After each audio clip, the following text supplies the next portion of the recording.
Break के बाद खबरों में एक बार फिर से आपका स्वागत। रुक करेंगे अगली अहम खबर का। हापुड़ में बाबूगढ़ पुलिस ने एक ब्लाइंड मर्डर का खुलासा करते हुए मृतक के दोस्त विकास तोमर को गिरफ्तार कर बताया कि दोनों की दोस्ती दिल्ली के तिहाड़ जेल में हुई थी। उसके बाद आरोपी विकास तोमर ने मृतक वीरेंद्र राय से 2 लाख रुपए उधार लिए थे और पैसे न लौटाने के लालच में आकर आरोपी ने अपने दोस्त वीरेंद्र को बाबूगढ़ थाना क्षेत्र में लाकर ईंट से कूच कर उसकी हत्या कर दी और शव को बाबूगढ़ थाना क्षेत्र में फेंक कर फरार हो गया। बाबूगढ़ पुलिस ने आरोपी को गिरफ्तार कर उसके कब्जे से हत्या में इस्तेमाल की गई ईंट और मृतक का मोबाइल व घड़ी बरामद की है। वहीं हापुड़ एसपी ने घटना का खुलासा करते हुए बाबूगढ़ पुलिस को 10,000 रुपए का इनाम दिया है। 12 और 13 जनवरी की रात्रि में एक शव अज्ञात व्यक्ति का उपेड़ा के जंगल में थाना क्षेत्र बाबूगढ़ हापुड़ में मिला था। उस शव की शिनाख्त हम लोगों ने अपने मैनुअल इंटेलिजेंस और इलेक्ट्रॉनिक सर्विलांस और सीसीटीवी के मदद से उसका हम लोगों ने शिनाख्त किया। वीरेंद्र राय नामक निवासी रोवा गोवा जनपद बस्ती का रहने वाला व्यक्ति निकला और जो कि नई दिल्ली रोहड़ी में रहता था। इस व्यक्ति की शिनाख्त होने के बाद हमारी टीम ने इस घटना का पूरा अनावरण किया है और इसमें विकास तोमर पुत्र सुखबीर निवासी बामनौली दोघट बागपत का रहने वाला एक शख्स है जिसने उसकी हत्या की थी। उसकी गिरफ्तारी हुई है और हत्याभियुक्त की निशादेही पर मृतक का मोबाइल फोन रिकवर हुआ है। रुक करेंगे अगली अहम खबर का। अलीगढ़ मुस्लिम विश्वविद्यालय में पढ़ने वाले जम्मू और कश्मीर के छात्र जम्मू कश्मीर के बुधल क्षेत्र में 17 व्यक्तियों की दुखद और रहस्यमय मौतों पर गहरी पीड़ा के साथ यह मेमोरेंडम राष्ट्रपति के नाम यूनिवर्सिटी प्रॉक्टर को दिया है। एएमयू रिसर्च स्कॉलर ने बताया कि इन मौतों के कारणों का अभी तक पता नहीं चल पाया, जिससे प्रभावित समुदाय विशेष रूप से पीर पंजाल क्षेत्र के आदिवासी निवासियों को मुख्य रूप से खानाबदोश पृष्ठभूमि से आते हैं। बीच संकट और भय का माहौल है। एक उच्च स्तरीय जांच की इनके द्वारा मांग की गई। इन मौतों के पीछे सटीक कारणों का पता लगाने की इनके द्वारा बात कही गई। शोक संतप्त परिवारों को मुआवजा देने की मांग की गई है। खानाबदोश जनजातियों के लिए स्वास्थ्य बीमा की बात इनके द्वारा की गई है। साथ ही फर्जी क्वारंटीन प्रथाओं से मुक्ति की भी मांग की गई है।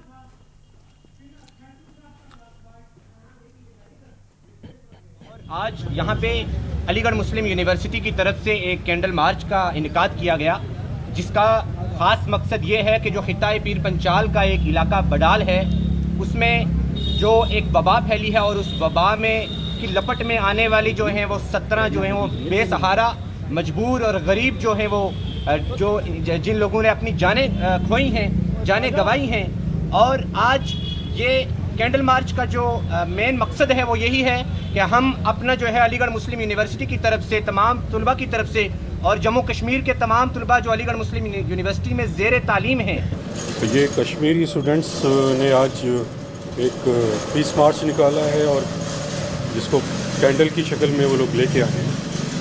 और इसमें इनका डिमांड एज सच जो मेमोरेंडम इन्होंने दिया है प्रेसिडेंट ऑफ इंडिया साहिबा को, उसमें इनका कहना है जो कैजुअल्टीज़ हुई हैं 17 कैजुअल्टी बडाल रीजन में पीर पंजाल जो इनका एरिया है वहाँ पे कैजुअल्टीज़ हुई हैं और उसका रीज़न अभी अननोन है।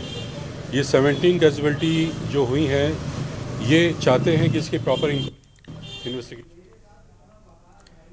अगली खबर फर्रुखाबाद से है, जहां जनपद के कायमगंज के प्रमुख किराना व्यापारी गिरीश चंद्र गुप्ता व अमित गुप्ता द्वारा मोहल्ला चिलौली स्थित अपने आवास में विशाल एवं भव्य संगीतमय सुंदरकांड पाठ का आयोजन किया गया। सुंदरकांड का शुभारंभ आयोजक गिरीश चंद्र गुप्ता, अमित गुप्ता, अनिता गुप्ता, गौरी गुप्ता, कृष्णा गुप्ता व विनायक गुप्ता के द्वारा विधि विधान से श्री राम दरबार व श्री हनुमान जी की पूजा अर्चना कर किया गया। मथुरा वृंदावन से पधारे भजन गायक कलाकारों द्वारा सुंदरकांड के साथ प्रस्तुति गायन किया गया। श्री राम, हनुमान जी व श्री खाटू श्याम के भजनों पर श्रद्धालुओं द्वारा जमकर नृत्य भी किया गया, जिससे कुछ समय के लिए पूरा माहौल भक्तिमय नजर आया। सुंदरकांड के समापन के उपरांत श्रद्धालुओं द्वारा आरती करने के उपरांत प्रसाद वितरण हुआ। इसके उपरांत आयोजित भंडारे के दौरान भारी संख्या में श्रद्धालुओं द्वारा रुचिपूर्ण भोजन के रूप में प्रसाद ग्रहण किया गया।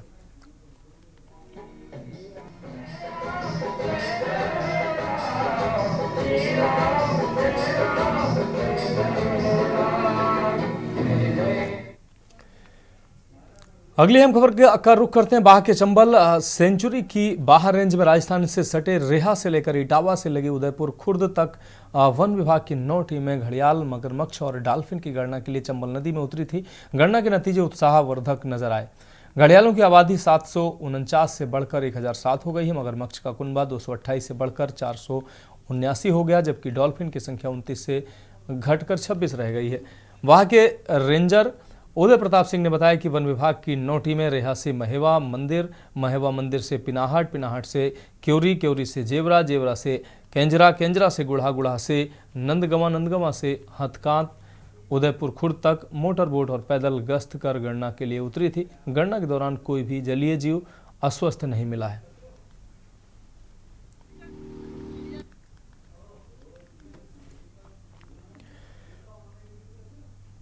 अगली खबर रायबरेली से है, जहां पहुंचे प्रदेश सरकार के राज्य मंत्री धीरेन्द्र प्रताप सिंह ने अटल जन्म शताब्दी को लेकर प्रेस वार्ता की। उन्होंने बताया कि भाजपा 15 मार्च तक अटल स्मृति एवं जन संपर्क अभियान चला रही है। अभियान के तहत जहां पूर्व पीएम अटल बिहारी वाजपेयी की स्मृतियां संजोने के लिए एकत्र की जाएंगी। इसके लिए भाजपा नेता व कार्यकर्ता लोगों के बीच पहुंचकर विचार और जरूरी चीजें एकत्र करेंगे। इसमें सभी को सहयोग करना चाहिए। अतिथि के रूप में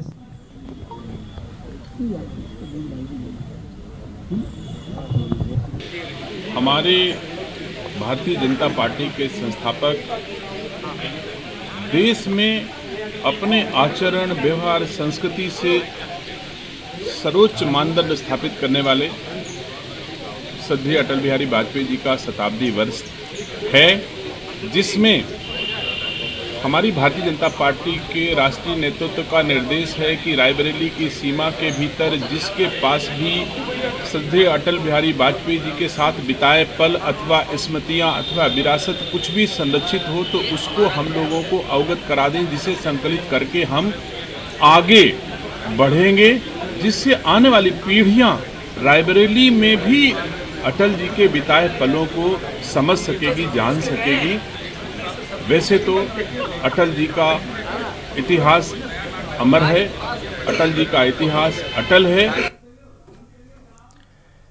अगली खबर रुक करेंगे। वाराणसी में सरकार के खिलाफ इंडी गठबंधन ने 21 सूत्रीय मांगों को लेकर पैदल मार्च निकाला है। गुरुवार को रविंद्रपुरी स्थित बाबा साहब अम्बेडकर की मूर्ति के पास से जनसभा की सबसे पहले राष्ट्रपति महात्मा गांधी और बाबा साहब को माल्यार्पण किया। इसके बाद सरकार के कामों पर सवाल उठाए और प्रधानमंत्री कार्यालय तक पैदल मार्च निकाला। बड़ी संख्या में पुलिस फोर्स ने इंडी गठबंधन के लोगों को प्रधानमंत्री जनसंपर्क कार्यालय पहुंचने से रोका और ज्ञापन लेकर मार्च को खत्म कराया। इसमें देश के लोकतंत्र और संविधान के समर्थन में नेता सरकार को आईना दिखाने की अपनी बात करते नजर आए। बनारस के हालातों पर सवाल पूछते नजर आए।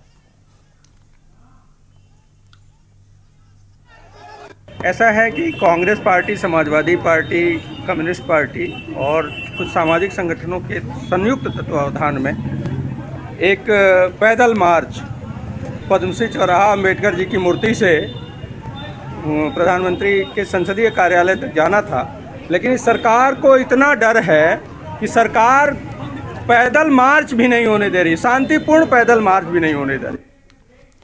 तो खबरों में वक्त एक ब्रेक का, जल्द हाजिर होंगे। आप देख रहे हैं के न्यूज, खबरों का सारथी। ब्रेक के बाद देश की बात में एक बार फिर से आपका स्वागत है। अब उत्तराखंड की खबरों का रुख करते हैं। विकासनगर में 60 के दशक में बने शक्ति नहर पर स्थित पुलों और उनसे जुड़े मार्गों की हालत अब जल्द सुधरने वाली है। क्षेत्रीय विधायक मुन्ना सिंह चौहान ने संबंधित विभागों के अधिकारियों के साथ मौके पर पहुंचकर पुलों की स्थिति का जायजा लिया और हो रहे कार्यों का निरीक्षण किया। पचुआ-दून में जल विद्युत परियोजनाओं के लिए बनाई गई जल शक्ति नहर पर बने लगभग 15 पुल जर्जर हो चुके हैं। इन पुलों की हालत को देखते हुए हाईकोर्ट में दायर की जनहित याचिका के बाद इन पुलों से भारी वाहनों की आवाजाही पर रोक लगाई गई थी। हालांकि अब इन पुलों को सुरक्षा और सुनिश्चित करने और यहां वाहनों की आवाजाही को सुचारू बनाने के लिए विभाग द्वारा मरम्मत कार्य शुरू कर दिया गया है।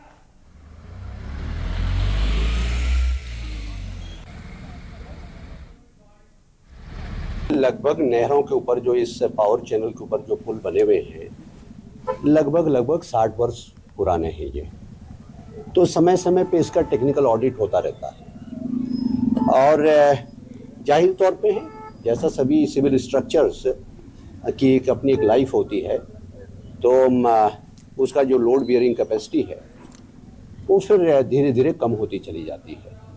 क्रैक्स डेवलप होते हैं, कोई चीज़ है, कुछ रिपेयरेबल होता है, कुछ फिर रिपेयरेबल नहीं रह जाता। तो इस प्रकार से एक जनरल ऑडिट यूजेवीएनएल की तरफ से, जल विद्युत निगम की तरफ से अपने सब पुलों का कराया गया।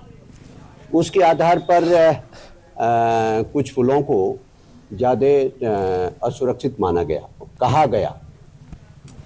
उसको लेकर के फिर एक डिस्ट्रिक्ट एडमिनिस्ट्रेशन के लेवल पर एक पीआईएल भी उसमें दाखिल हुई। उस पीआईएल की कंट्रोवर्सी में मैं इसलिए नहीं जाऊंगा कि उससे पीआईएल की तो स्थिति यह है कि कहीं निगाहें कहीं निशाने, लुक हियर सी देयर। आज माननीय विधायक जी के साथ पुलों का निरीक्षण और यहाँ पर जो ये मार्ग इनकी दुर्दशा है, इनके कारण जो है जो निरीक्षण किया गया, तो पुलों का चूँकि जो है ये हमारे राज्य स्तर का मामला बन गया था, इसके रेट्रोफिटिंग का कार्य माननीय विधायक जी के साथ निरीक्षित करते हुए उनको हमारे द्वारा भी रिपोर्ट दी गई, जो विभागीय कार्रवाई वहाँ पर की जा रही है।